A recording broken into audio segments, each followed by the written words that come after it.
12th इतिहास chapter 9 शासक और इतिवृत्त। इतिवृत्त के बारे में बताएंगे आगे। और इसे मुगल दरबार भी कहा जाता है क्योंकि मुगल दरबार के बारे में बताया गया है कि शासक कैसा था, उसका जीवन कैसा था, इसके बारे में ये चैप्टर है। ठीक है, तो चलिए शुरू करते हैं। यानी ये एनसीईआरटी कक्षा 12 इतिहास के अध्याय के लिए ये है। अब आपको यहाँ पे रिवीजन नोट्स दिया गया है। देखिए, मुगल साम्राज्य और शासक, अगर आप बात करेंगे मुगल साम्राज्य की, तो स्थापना 1526 में बाबर ने इब्राहिम लोदी को पानीपत के प्रथम यानी पहले युद्ध में हराकर मुगल साम्राज्य की क्या डाली थी, नींव डाली थी। ठीक है, यानी स्थापना किया था 1526 ईस्वी। याद रखिएगा, ये ऑब्जेक्टिव में पूछ देता है कि मुगल साम्राज्य की स्थापना कब हुई थी, 1526 में। किसने किया था, बाबर ने। किसको हराकर, इब्राहिम लोदी को पानीपत के प्रथम युद्ध में क्या किए थे, उसको हरा के, और तब मुगल साम्राज्य की क्या किया था, स्थापना किया था। दूसरा जो देखिएगा, इसके प्रमुख शासक यानी मुगल साम्राज्य के प्रमुख शासक कौन थे। देखिए, यहाँ पे आपको ब्रॉडली नहीं बताएंगे हम कि बाबर ने क्या किया, हुमायूं ने, अकबर ने, जहांगीर, शाहजहां, ये सब हम नहीं बताएंगे, इसलिए क्योंकि अब उतना समय नहीं है। आप इसके बारे में सब्जेक्टिव में समझ लीजिएगा, इसके बारे में होगा तो, और ऑब्जेक्टिव में आ ही जाएगा आपको। ठीक है, तो यहाँ केवल जो मेन चीज़ें हैं जिसको आपको एग्जाम के लिए याद रखना है वो हम बता रहे हैं। ठीक, तो प्रमुख शासक में बाबर हैं, हुमायूं, अकबर।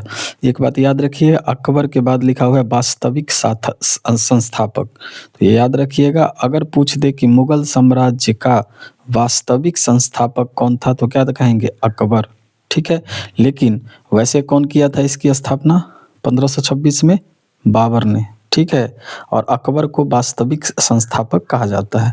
इसके बाद प्रमुख शासक में आता है जहांगीर, शाहजहां, औरंगजेब। ये सब जो है महान मुगल शासक थे। ठीक, अब देखिए, इनके मुगल शासक में एक सिद्धांत था देवीय प्रकाश सिद्धांत। कहने का ये मतलब था, आपको हम शॉर्टली बता देते हैं कि मुगल राजा को जो है ईश्वर के द्वारा चुना हुआ माना जाता था।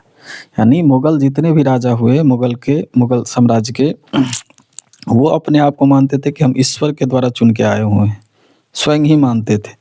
साथ ही साथ इसमें अबुल फजल ने जो है राजा को फर-ए-इज़्ज़दी, ठीक है, फर-ए-इज़्ज़दी याद रखिएगा, ये आपको पूछ देगा, फर-ए-इज़्ज़दी, अबुल फजल ने ईश्वरीय प्रकाश, इसका मतलब होता है, ये उर्दू शब्द है और हिंदी में बोला जाता है ईश्वरीय प्रकाश, यानी ईश्वर के रूप में उनको माना जाता था। ठीक है, ये अबुल फजल ने भी वर्णित किया है।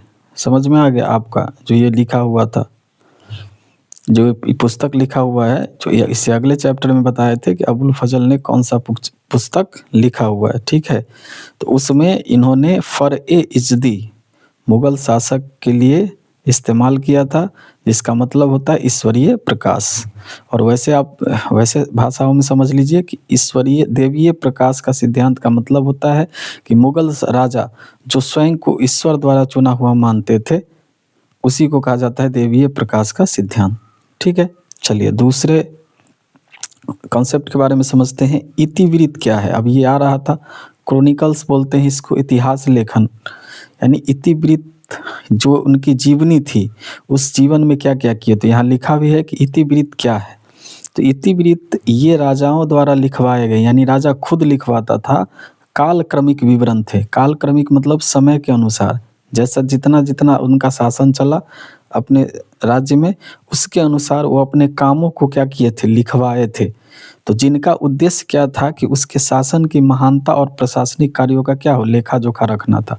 कहने का मतलब है कि उन्होंने जितना समय अपने राज्य में क्या किए, अपने राज्य में जितना भी शासन किए और जो काम किए, चाहे किसी भी प्रकार का काम किए हो, धार्मिक से लेकर सामाजिक से लेकर सांस्कृतिक किसी भी प्रकार, तो वो लिखवाते थे काल क्रमानुसार कि इस साल हमने ये किया, इस साल हमने ये किया।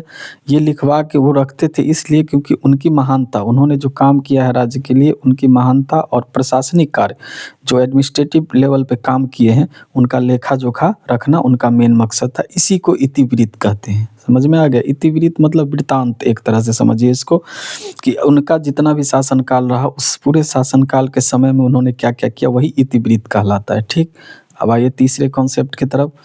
तीसरा नहीं, इसी में आप समझ लीजिए कि ग्रंथ की बात चली थी तो प्रमुख ग्रंथ भी समझ लेते हैं जो अबुल फजल बता रहे थे आपको। जैसे अकबरनामा, ये अबुल फजल द्वारा लिखा गया था फारसी में, लेकिन अब इसी अकबरनामा में उन्होंने क्या किया कहा था, देखिए यहाँ पे क्या कहा था, फर-ए-इज़्दी, इसी में चर्चा किया था उन्होंने।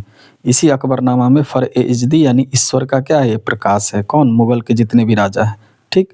तो अब देखिए प्रमुख ग्रंथ है, इसको याद रखिएगा, ये पूछ देता है। अकबरनामा कौन लिखा था? अबुल फजल। ये अबुल फजल लिखा था, लेकिन किस भाषा में था? फारसी में, ठीक है। और इसमें क्या था? अकबर के शासन का इतिहास था, यानी अकबर जितना दिन शासन किया उस पूरे शासन का इतिहास जो है इस अकबरनामा में लिखा हुआ है। और इनको लिखा कौन है? अबुल फजल ने लिखा है। और किस भाषा में लिखा है? फारसी में लिखा है, ठीक है। दूसरा जो ग्रंथ आता है बादशाहनामा, ये अकबरनामा था, ये था बादशाहनामा। ये जो लिखे थे वो अब्दुल हमीद लाहौरी द्वारा लिखा गया था। और ये जो लिखे थे ये किस राजा के बारे में लिखे थे? शाहजहाँ के शासन का इतिहास इसमें मिलेगा, ठीक है। तो 2 ग्रंथ है, याद रखिएगा। अकबरनामा जो अबुल फजल लिखा है फारसी में, और ये अकबर के शासन के लिए लिखे थे, इनका अकबर का इतिहास बताता है। और बादशाहनामा शाहजहाँ का शासन का इतिहास बताता है, लेकिन इसको लिखा किसने है? अब्दुल हमीद लाहौरी ने लिखा है, ठीक है। तो ये 2 ग्रंथ है। अब भाषा पे आइए कि मुगल में भाषा कौन-सा, मुगल साम्राज्य में भाषा कौन-सा था? तो मुगल दरबार की मुख्य भाषा फारसी ही था। समझ में आ गया होगा आप लोगों को कि मुगल दरबार में सबसे ज़्यादा जो भाषा बोला गया वो फारसी ही था, यानी मुगल दरबार की मुख्य भाषा ही फारसी था, जिसे अकबर ने आधिकारिक क्या दे दिया था? दर्जा दिया था। कहने का मतलब है कि आधिकारिक रूप में कोई भी काम मुगल दरबार में होता था तो वो फारसी भाषा में ही होता था। तो याद रखिएगा, पूछ दे अगर कि मुगल दरबार की मुख्य भाषा क्या थी? तो फारसी, ठीक है। अगला कॉन्सेप्ट तीसरा देखिए, मुगल दरबार में शिष्टाचार और व्यवस्था कैसा था, यानी शिष्टाचार कैसा था और वहाँ की व्यवस्था कैसी थी मुगल दरबार में। तो अब देखिए बिंदु वाइज यहाँ पे दिया गया है, आप लोग पढ़ लीजिए, इसको हम समझा दे रहे हैं। पहला बिंदु के रूप में अगर आप देखेंगे तो है झरोखा दर्शन। अब देखिए अकबर ने इसकी शुरुआत की थी, अकबर ने किया था कौन-सा? झरोखा दर्शन का। इसमें क्या होता था कि सम्राट जो है सूर्य जब उदय होता था उस समय झरोखे में आकर जनता को दर्शन देता था, वही था झरोखा दर्शन। तो ये तो समझ में ही आ जा रहा है, ठीक है। यानी राजा जब किसी झरोखा में जाके जब सूर्योदय होता था तब जो जनता को दर्शन देता था वही कहलाता था झरोखा दर्शन। ये इनका क्या था? एक तरह का शिष्टाचार ही समझिए या व्यवस्था ही था उनका, ठीक है। एक था दीवाने आम और दीवाने खास, ये याद रखिए, ये कभी-कभी पूछ देता है। तो दीवाने आम और दीवाने खास, इसमें आप इसके नाम से ही समझ सकते हैं कि दीवाने आम मतलब जो आम आदमी आएगा और दीवाने खास मतलब खास आदमी आएगा। तो अब यहाँ इसको केवल आपको देखिए, मेन चीज़ होता है कि आप कॉन्सेप्ट को अपने भाषाओं में समझ लीजिए। ये किताबी भाषा और ये लिखा हुआ भाषा नहीं समझना है। हम जो बता रहे हैं उसको दिमाग में बैठे, क्योंकि ये आपको याद रहेगा नहीं हर हमेशा। तो याद रखिए, देखिए कभी-कभी शब्द से ही उसका अर्थ निकालना ज़रूरी होता है, ठीक? अब जैसे झरोखा दर्शन था, तो आप समझ रहे झरोखा है, तो अब एक बार आप पढ़ लिए इसको तो समझ में आ गया कि झरोखा में राजा दर्शन देगा, तो वही झरोखा दर्शन है। अब देखिए यहाँ लिखा है दीवाने आम दीवाने खास, यानी क्या मतलब? आम आदमी, और खास मतलब खास आदमी, बस हो गया। यही है, समझ में आना चाहिए कि सम्राट क्या करते थे। जिस दीवाने आम के तहत सम्राट जो है आम जनता से मिलता था, और दीवाने खास में केवल महत्वपूर्ण मंत्री और गोपनीय विषयों पर चर्चा होती थी, यानी किसी को पता नहीं चले, कुछ आदमी ही जान पाएंगे इसको, खास आदमी जानेंगे उनका, बस हो गया। यही है दीवाने आम दीवाने खास, ठीक है। अगला जो बिंदु है तस्लीम और सिजदा, ये समझ लीजिए। तस्लीम और सिजदा जो है ये सम्राट के सम्मान में किए जाने वाले अभिवादन के तरीके थे। कहने का मतलब है कि अगर कोई सम्राट आ रहा है तो उसका अभिवादन करना है, तो उस अभिवादन के तहत ही ऐसा शिष्टाचार बनाया गया था कि आपको तस्लीम और सिजदा, ये सिस्टम था वहाँ पे कि शिष्टाचार करना है सम्राट के सम्मान में, ठीक है। तो यही है तस्लीम यानी और सिजदा। याद रखिएगा, जब सम्राट के सम्मान में हम अभिवादन करेंगे तो वही कहलाएगा तस्लीम और सिजदा, ठीक। चौथा कॉन्सेप्ट समझिए, शाही नौकरशाही यानी अभिजात वर्ग। नौकरशाह के बारे में बात चल रहा है यहाँ पे, शाही नौकरशाही और अभिजात वर्ग, ठीक। अब इसमें पहला बिंदु देखिए, मनसबदारी प्रणाली ये चल रहा था उस समय, कहाँ पे? मुगल दरबार में, या मुगल साम्राज्य जिस समय था उस समय मनसबदारी प्रणाली थी। यानी अकबर ने क्या किया था? अकबर ने सैन्य और नागरिक प्रशासन के लिए मनसबदारी प्रणाली लागू की थी। किसके लिए? 2 आदमियों के लिए किया था, एक जो उनके सेना थे, दूसरा वो नागरिक थे, ठीक है।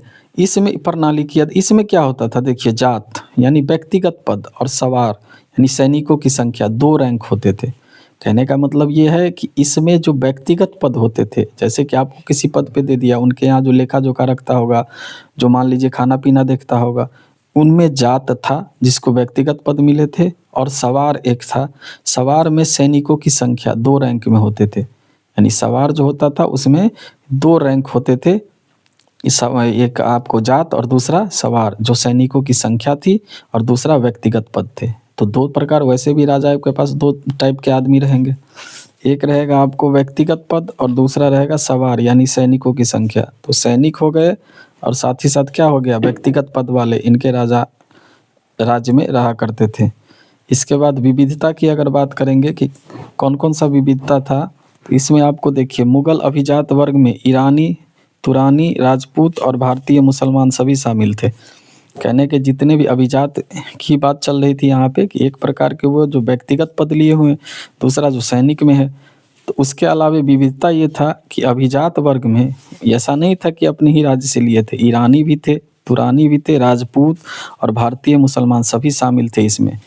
ठीक है, जात और सवार दोनों, ये जो बताए हैं अभी 2 वर्ग 2 रैंक होते थे, उसमें जात और सवार में सभी वर्गों के लोग रहते थे। ईरानी, तुरानी, राजपूत, भारतीय मुसलमान सभी शामिल थे।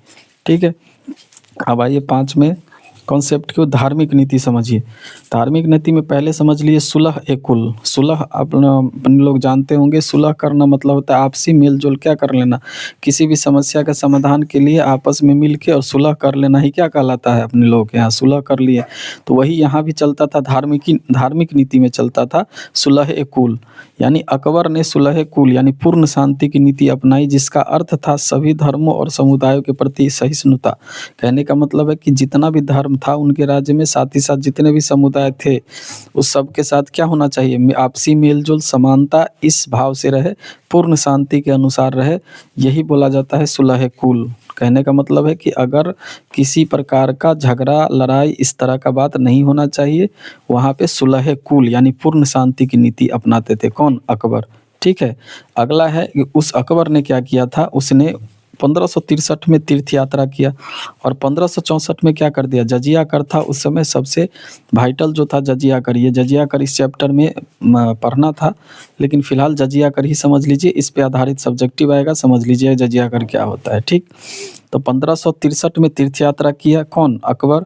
और 1564 में क्या किए, जजिया कर को समाप्त कर दिया था। ठीक है, ये याद रखिएगा कि 1564 में जजिया कर समाप्त किया था। किसने?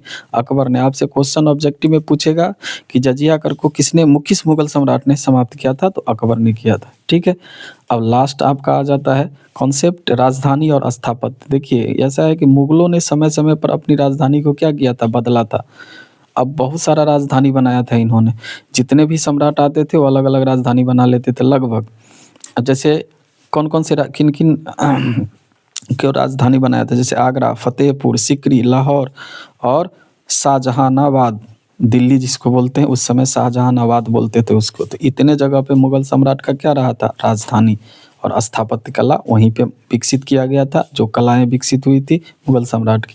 तो यही एक मेन, ये आपको मेन था इसमें। ठीक है, शासक और इतिवृत्त यानी मुगल दरबार में ये भास्टली भी पढ़ाया जाएगा। ऐसा नहीं है कि नहीं पढ़ाया जा सकता है, बहुत भास्ट में पढ़ेंगे। जैसे एक एक शासक को जानेंगे, उसका कार्य को जानेंगे, लेकिन वो बहुत भास्ट हो जाता है। लेकिन परीक्षा के दृष्टिकोण से इतना भी अगर आपको पता है तो लगभग चीज़ें इस चैप्टर का आपको आ जाएंगी। बाद बाकी जो बच जाता है वो ऑब्जेक्टिव और सब्जेक्टिव आपको पूरा कर देगा। ठीक है, तो ये चैप्टर हो जाता है समाप्त। ठीक है, और 12th का इतिहास चैप्टर 9 शासक और इतिवृत्त मुगल दरबार ये समाप्त हो जाता है। फिर आपको हम 10वें चैप्टर के साथ आपसे रूबरू होंगे। तब तक के लिए आप इसको एक बार